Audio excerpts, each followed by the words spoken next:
আসসালামু আলাইকুম বন্ধুরা, আশা করি সবাই সুস্থ আছেন। বন্ধুরা, আন্তর্জাতিক রিপোর্ট অনুসারে বর্তমান বিশ্বে প্রমাণিত যেই জ্বালানি তেলের মজুদ সেটা ১.৫৭ ট্রিলিয়ন ব্যারেল। আর এই বিশাল পরিমাণ জ্বালানি তেল মজুদের অর্ধেকই রয়েছে মধ্যপ্রাচ্যে। হিসাব বলছে মধ্যপ্রাচ্যের সৌদি আরব, ইরান, ইরাক এবং কুয়েত, সংযুক্ত আরব আমিরাত, এই দেশগুলোতেই মোট জ্বালানি তেলের মজুদের পরিমাণ ৮৩৫ বিলিয়ন ব্যারেল, যা বিশ্বের বাকি মজুদের প্রায় অর্ধেক। দেখুন, সৌদি আরবে ২৬৭ বিলিয়ন ব্যারেল, ইরানে ২০৯ বিলিয়ন ব্যারেল, ইরাকে ১৪৫ বিলিয়ন ব্যারেল, সংযুক্ত আরব আমিরাতে ১১৩ বিলিয়ন ব্যারেল এবং কুয়েতে ১০২ বিলিয়ন ব্যারেল জ্বালানি তেলের মজুদ রয়েছে। এবং অন্যান্য দেশেও রয়েছে। এই সকল দেশই জ্বালানি তেল থেকে বিপুল পরিমাণে আর্ন করে। দেখুন, আন্তর্জাতিক রিপোর্ট বলছে মধ্যপ্রাচ্যের দেশগুলোর মধ্যে বিশেষ করে ওপেকভুক্ত যে দেশগুলো রয়েছে ২০২৪ সালে $৫৫০ বিলিয়ন শুধুমাত্র সরাসরি তেল বিক্রি করেই আয় করেছে। এর বড় অংশই আয় করেছে সৌদি আরব, তারা একাই $১৮০ বিলিয়ন, ইরাক প্রায় $৯৩ বিলিয়ন, সংযুক্ত আরব আমিরাত $৯০ বিলিয়ন, ইরান $৪৩ বিলিয়ন এবং কুয়েত প্রায় $৪১ বিলিয়ন আয় করেছে। ২০২৫-২৬ সালে তেলের দাম কিছুটা কমে যাওয়ায় এই আর্নিং অনেকটা কমেছে, সেটা $৪১০ বিলিয়ন দাঁড়িয়েছে। এখন স্ট্র্যাটেজিকভাবে যেমনটা আমরা ধারণা করি যে যুক্তরাষ্ট্র হয়তো মধ্যপ্রাচ্যে এই বিপুল পরিমাণের যে জ্বালানি তেল রয়েছে, এই তেল তাদের চাই, এই জন্যই তারা এখানে ঘাঁটি করেছে এবং হামলা টামলা করে। তবে বাস্তবতা একেবারে ভিন্ন, কারণ যুক্তরাষ্ট্রের নিজের দেশেও কিন্তু প্রচুর পরিমাণে জ্বালানি তেল আছে। যুক্তরাষ্ট্রের কাছে বর্তমানে প্রায় ৮৪ বিলিয়ন ব্যারেল জ্বালানি তেলের মজুদ রয়েছে, যা বিশ্বের মোট মজুদের ৮.৭% এবং নিজেদের চাহিদার জন্য পরিপূর্ণ। প্রশ্ন হচ্ছে, তাহলে মধ্যপ্রাচ্য থেকে যুক্তরাষ্ট্রের কি চাই? সেটা হলো পেট্রোডলার। মধ্যপ্রাচ্যের দেশগুলো কোনোভাবেই যাতে ডলারের পরিবর্তে অন্য কোনো মুদ্রায় তাদের তেল বিক্রি করতে না পারে সেটা নিশ্চিত করতে চায় যুক্তরাষ্ট্র, কারণ এর মাধ্যমে তাদের ডলারের যে কৃত্রিম চাহিদা এবং বিশ্বব্যাপী তাদের যে প্রভাব সেটা অব্যাহত থাকবে। দেখুন, মধ্যপ্রাচ্যের দেশগুলো বর্তমানে যে কোনো দেশই হোক না কেন, ইরান ব্যতীত, তারা তেল বিক্রি করতে হলে প্রথমেই যে শর্তটা দেয়, ডলার ক্রয় করুন যুক্তরাষ্ট্র থেকে, তারপর আমাদের ব্যাংকে ডিপোজিট করুন, তারপর আমরা তেল বিক্রি করব। আর এর মাধ্যমে ডলারের মূল্য কখনোই পতন হয় না এবং যুক্তরাষ্ট্রের অর্থনীতি খুব সহজেই অনেকটা সস্তায়, কম মূল্যে, কম ইন্টারেস্টে পৃথিবীর বিভিন্ন দেশ থেকে বন্ডের মাধ্যমে বিপুল পরিমাণের লোন পায়। এছাড়াও পৃথিবীর বিভিন্ন দেশে এই যে স্যাংশন দেয় বা নিষেধাজ্ঞা দেয়, এটা ডলারের কারণে, কারণ ডলারের কৃত্রিম চাহিদা অব্যাহত থাকার কারণে সেটা প্রধান কারেন্সি হিসাবে লেনদেনে ব্যবহার করতে বিশ্ব বাধ্য। আর সেখানেই কিন্তু পৃথিবীর বিভিন্ন দেশের অর্থ ফ্রিজ করা বা নিজের আধিপত্য বজায় রাখার সুযোগটা থাকে। যদি ডলারের পরিবর্তে কোনোভাবে মধ্যপ্রাচ্যের দেশগুলো অন্য মুদ্রায় তেল বিক্রি শুরু করে, বিশেষ করে চীনা মুদ্রায়, তাহলে কিন্তু যুক্তরাষ্ট্রের নেতৃত্বই পরিবর্তন হয়ে যাবে। আর এই জন্যই এই বিষয়টা সব সময় যুক্তরাষ্ট্র নিশ্চিত করতে চায় মধ্যপ্রাচ্যের কোনো দেশ এই দুঃসাহস যাতে না করে ডলারের পরিবর্তে অন্য কোনো মুদ্রায় তেল বিক্রির।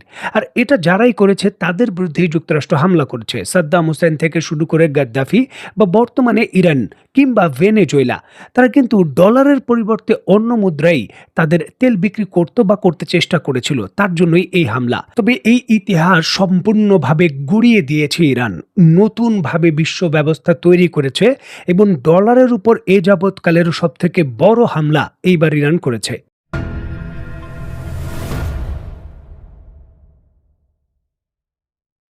দেখুন, ইতিমধ্যে আপনারা নিশ্চয়ই অবগত আছেন পৃথিবীর অন্যতম গুরুত্বপূর্ণ জলপথ হরমুজ প্রণালীর সম্পূর্ণ কন্ট্রোল নিয়ে নিয়েছে ইরান এবং এখানে কোনো জাহাজ প্রবেশ এবং এখান থেকে বেরিয়ে যাওয়া সম্পূর্ণ কিছু অবরোধ।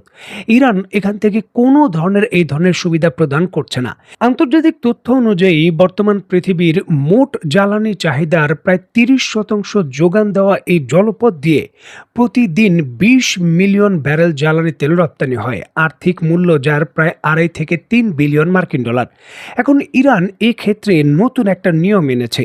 পৃথিবীর যেই দেশ এই মধ্যপ্রাচ্য থেকে জ্বালানি তেল ক্রয় করবে ডলারের পরিবর্তে চীনা মুদ্রায়, সেই সকল দেশের জ্বালানি তেল এই হরমুজ প্রণালী দিয়ে পাস করার অনুমতি দিবে ইরান। দেখুন, এটা অনেকটা সার্টিফিকেটের মতো। আপনার জাহাজে প্রমাণ করতে হবে যে এই তেল আপনি মধ্যপ্রাচ্যের যে দেশ থেকে ক্রয় করেছেন তার মূল্য পরিশোধ হয়েছে ডলারের পরিবর্তে চীনা মুদ্রায় ইয়ানে, তারপরে আপনি যেতে পারবেন। নিশ্চয়ই দেখতে পাচ্ছেন, মিডল ইস্ট আই থেকে শুরু করে বড় বড় সংবাদ মাধ্যম, তুরস্কের ডেইলি সুবা, চায়না মনিটর, সকল সংবাদ মাধ্যমের অন্যতম গুরুত্বপূর্ণ প্রধান সংবাদ শিরোনাম এটি। কারণ গত 50 থেকে 60 বছরের ইতিহাসে যা হয়নি, ইরান সে সিস্টেম পরিবর্তনের ঐতিহাসিক যে পদক্ষেপ সেটা নিয়েছে। এই ধরনের পদক্ষেপ পৃথিবীর বিভিন্ন দেশকে তার জ্বালানি চাহিদা মেটানোর জন্য ডলারের পরিবর্তে যেই চীনা মুদ্রা ইয়ান রয়েছে, কৃত্রিমভাবে তা ব্যবহার করার জন্য বাধ্য করবে। এটা এখন আর কোনো সাধারণ পর্যায়ে নেই, এটি একটি নতুন স্টেপ এবং ঐতিহাসিকভাবে একটি দেশের উত্থান যেটা চীন সুনিশ্চিত করছে।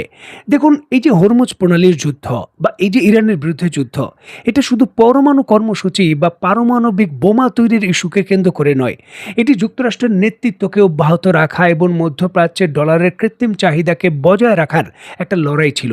দেখুন, ইরানের এই সিদ্ধান্ত বিশ্ব ব্যবস্থায় বড় পরিবর্তন আনতে চলেছে। যুক্তরাষ্ট্রের কথায় কথায় পৃথিবীর বিভিন্ন দেশের উপর যে নিষেধাজ্ঞা দেয় বা যুক্তরাষ্ট্রের ডলারের প্রতি বিদেশি মুদ্রার রিজার্ভ রাখার যে আস্থা, সেখানে বড় ধরনের হিট করবে এই ধরনের নতুন সিদ্ধান্ত এবং নতুন এই টেকনিক।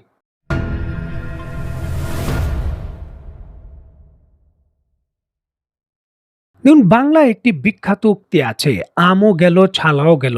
এইবার কিন্তু ইরানের যুদ্ধে যুক্তরাষ্ট্রের এই ধরনের অবস্থা।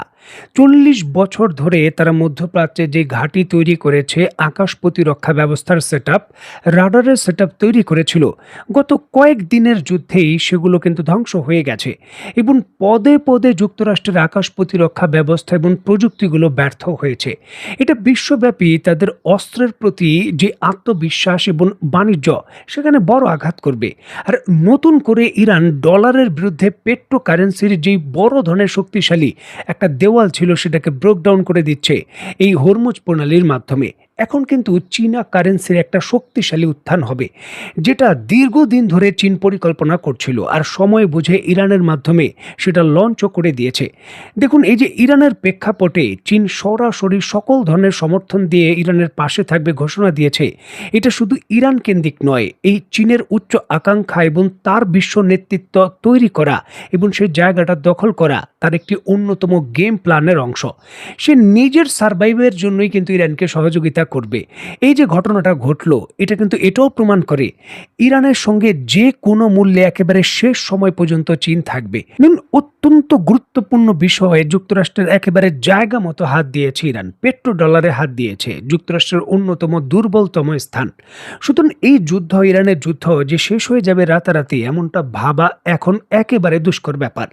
যদিও ডোনাল্ড ট্রাম্প ইরানের এই সিদ্ধান্তের পরই ঘোষণা দিয়েছে ইরানের বিরুদ্ধে সর্বাত্মক হামলার ঘোষণা এবং সরকার পতনেরও তারা ইঙ্গিত দিয়েছে যে যে কোনো উপায় হোক না কেন ইরানের সরকার পতন করতে হবে। কারণ যেই দিকে যেই ধাপে তারা এগুচ্ছে, যদি এটা বাস্তবায়ন হয়, তাহলে যুক্তরাষ্ট্রের নিষেধাজ্ঞার যে হাতিয়ার রয়েছে এবং তাদের প্রভাব রয়েছে, সেটা বলতে পারেন রাতারাতি একেবারে অনেকটা অদৃশ্য হয়ে যাবে। দেখার বিষয়, অত্যন্ত বড় এই ধাক্কা যুক্তরাষ্ট্র এখন ইরানের বিরুদ্ধে কি করে মোকাবেলা করে। তো বন্ধুরা, আজকের মতো বিদায়, নতুন কোনো ভিডিও নিয়ে আবার দেখা হবে। সেই পর্যন্ত সবাই ভালো থাকবেন, সুস্থ থাকবেন এবং বাংলাদেশকে ভালোবাসবেন। আল্লাহ হাফেজ।